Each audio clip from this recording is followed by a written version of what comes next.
आज का हमारा टॉपिक है merits and demerits of centralisation.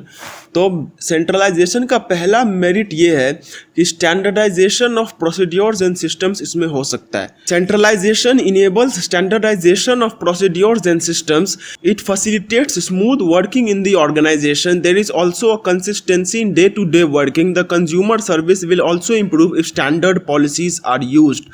अब हम जानते हैं कि सेंट्रलाइजेशन में क्या होता है कि कुछ ही लोग मिलकर पूरे फर्म के बिहाफ में डिसीजंस ले लेते हैं। तो इससे क्या होता है कि जो सेंट्रलाइजेशन है वो स्टैंडर्डाइजेशन में मदद करता है। उससे काम जो है एक स्टैंडर्ड तरीके से हो सकता है और स्मूथ वर्किंग ऑर्गेनाइजेशन में होता है।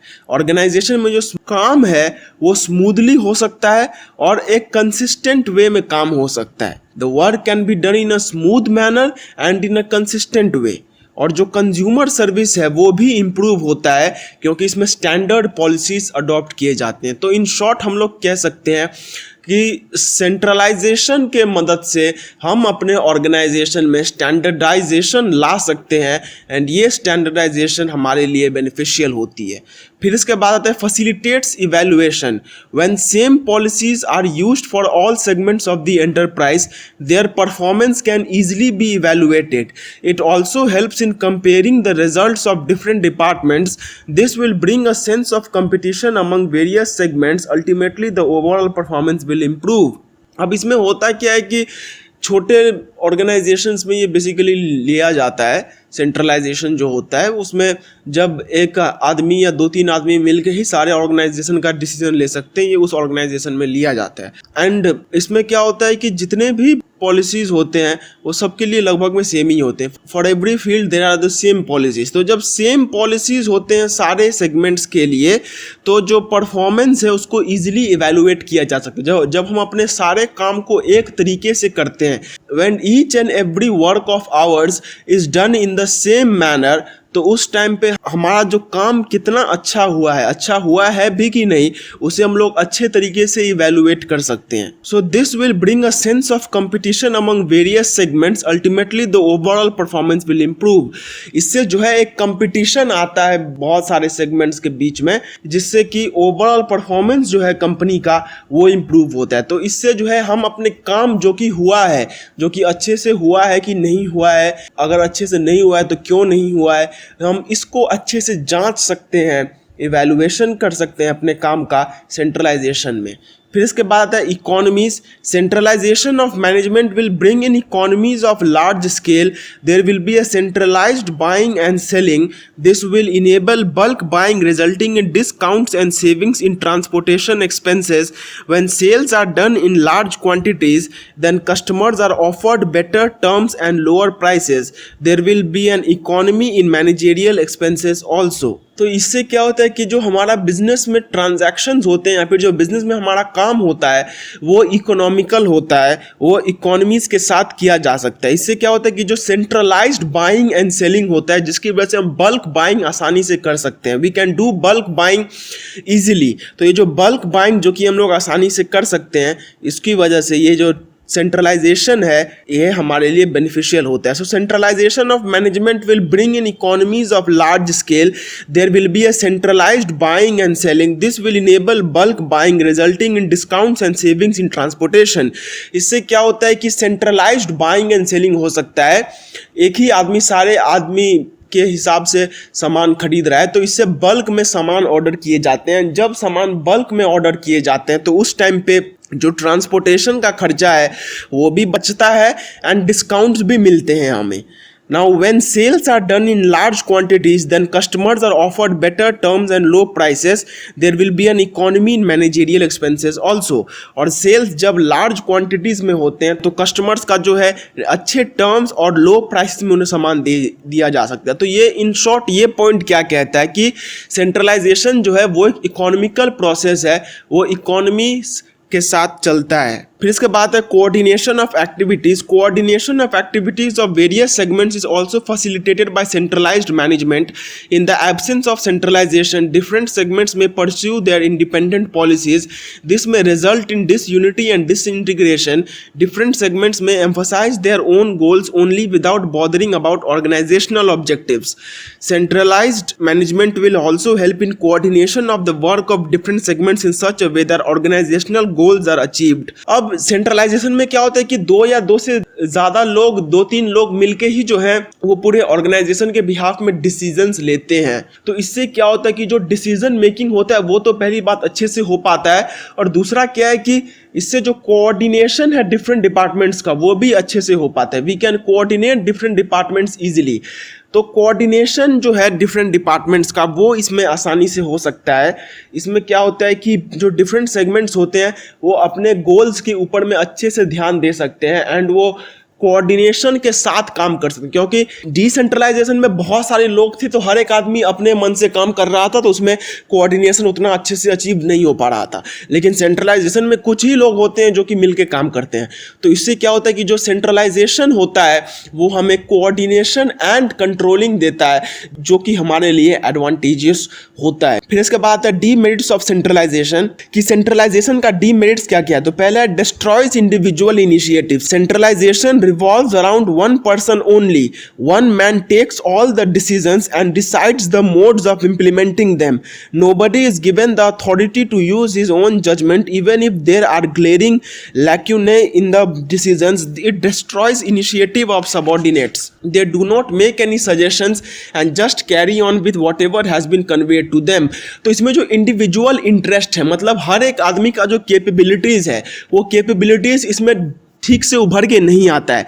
हर एक आदमी कैपेबल होता है अपने तरीके से एंड हर एक आदमी अपने तरीके से फर्म के ग्रोथ में भागीदारी हो सकता है।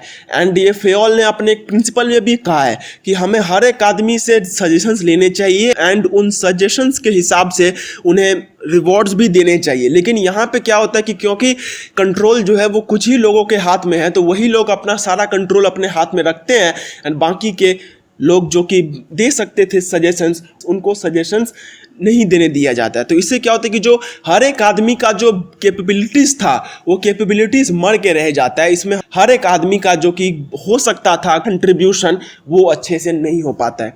फिर इसके बाद है over burden of few. This system gives all the responsibilities to few persons in the organisation. They remain over burdened with routine work while subordinates do not have sufficient work. The centralization of all powers do not allow the chief executive to devote sufficient time for important tasks of planning, coordinating and motivating. In a decentralized setup, routine matters are left to the subordinates and manager concentrates on important administrative work only. अब over burden of work ये एक बहुत बड़ा disadvantage है। इसमें क्या होता है कि क्योंकि कुछ ही लोग मिलकर डिसीजंस लेते हैं तो उन लोगों के ऊपर में काम का बहुत ज़्यादा भार रहता है। They have a huge burden of work on them. तो इसकी वजह से क्या होता है कि वो जो अपना रूटीन वर्क जो कि उनका मेन काम है वो उसके ऊपर में उतना ध्यान नहीं दे पाते हैं। उनको अपना जो मेन काम करना है उसके ऊपर में वो लोग उतना ध्यान नहीं दे पाते हैं। वो लोग बाकी का काम जो कि करना होता है वो उसी में फंस के रह जाते हैं। तो इससे पहली बात तो जो ओवर बर्डन है काम का वो लोगों के ऊपर में पड़ रहा है कि जो लोग हैं वो अपना काम ठीक से नहीं कर पा रहे क्योंकि उनके ऊपर में बहुत ज़्यादा वर्क का प्रेशर है। फिर दूसरा बात ये कि जो सबऑर्डिनेट्स थे जिनको काम दिया जा सकता था वो वेले बैठे रहते हैं। और इसमें क्या होता है कि जो चीफ एग्जीक्यूटिव जो कि और भी काम कर सकते थे, जो कि और भी कामों में अपना हाथ बटा सकते थे, जो कि अपने इंपॉर्टेंट काम कर सकते थे, वो ठीक से काम नहीं कर पाते हैं। तो इसके तीन डिसएडवांटेजेस हैं। पहला ये कि इसमें जो आदमी होते हैं उनके ऊपर में वर्क प्रेशर बहुत ज़्यादा होता है।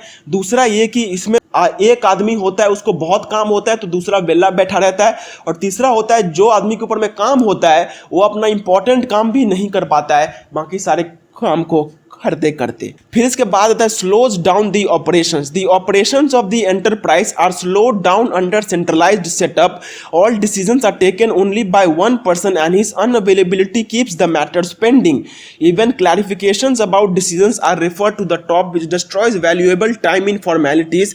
If the subordinates have powers to interpret decisions then operations can be turned up. Things move on very slowly in a centralised setup because everything has to pass through the manager. अब इसमें क्या होता है कि कोई भी काम हो उसके लिए टॉप मैनेजर के पास जाओ, यहाँ तक कि अगर शाम का चाय लाना है उसके लिए टॉप मैनेजर के पास जाओ, शाम का अगर बिस्कुट लाना है उसके लिए भी टॉप मैनेजर के पास जाओ। तो ये जो हर बार जो कि टॉप मैनेजर के पास जाके ही हर एक काम होता है, इससे जो है ऑपरेशन स्लो हो जाते हैं, इससे जो काम स्लो हो जाता है, the work gets slowed down, क्योंकि हर बार जाना होगा हायर अथॉरिटी के पास तो इससे काम तो स्लो होगा ही। तो पहला क्या है कि सेंट्रलाइज्ड सेटअप में जो काम है वो स्लो हो जाता है, क्योंकि इसमें सारे डिसीजंस कुछ ही लोग मिलके लेते हैं, एंड अगर वो ना रहे तो डिसीजन लेने में और देरी होगा। फिर क्या है कि छोटा से छोटा काम के लिए लोग मैनेजर्स के पास जाते हैं, और जो सबऑर्डिनेट्स उसमें काम आ सकते थे वो भी काम नहीं आते। तो सिंपली इस पॉइंट में क्या कहा गया है कि इसमें जो काम है वो ऑपरेशंस स्लो हो जाता है, वो ऑपरेशंस इसमें स्लो कर दिया जाता है, वो जो ऑपरेशन जो कि इसमें स्लो हो जाते हैं वो बहुत डिसएडवांटेजियस होता है। फिर इसके बाद आता है distance from customers. The customers do not come in contact with policy makers. They meet only those officials who do not have the powers to take decisions. Moreover, one person cannot meet and know the reactions of customers regarding products and services. This also comes in the way of intimate understanding of market situations by the chief executives. तो इसमें क्या होता है कि जो distance होता है customer से वो हो जाता है, कस्टमर्स अलग हो जाते हैं हमारे बिजनेस ऑर्गेनाइजेशन में, क्योंकि बिजनेस ऑर्गेनाइजेशन में जो कस्टमर्स होते हैं वो नहीं मिल पाते हैं हायर लेवल अथॉरिटी के साथ जिनसे उन्हें मिलना है, वो सिर्फ उन्हीं लोगों से मिलते हैं जो कि उनके रिप्रेजेंटेटिव होते हैं, वो भी सिर्फ नाम के ही रिप्रेजेंटेटिव होते हैं, काम वो लोग नहीं कर सकते हैं, वो लोग सिर्फ वहाँ पे दिखावे के लिए होते हैं। तो इन सब की वजह से ये जो कस्टमर्स हैं वो दूर हो जाते हैं एक बिजनेस फर्म से। फिर इसके बाद no scope for specialisation, centralisation does not offer any scope for specialisation, all decisions are taken by one person and he may not be a specialist in all the areas. In the present competitive world, there is a need for employing the services of specialists. The specialists will be able to introduce new things in their fields. They may improve their performance of the enterprise.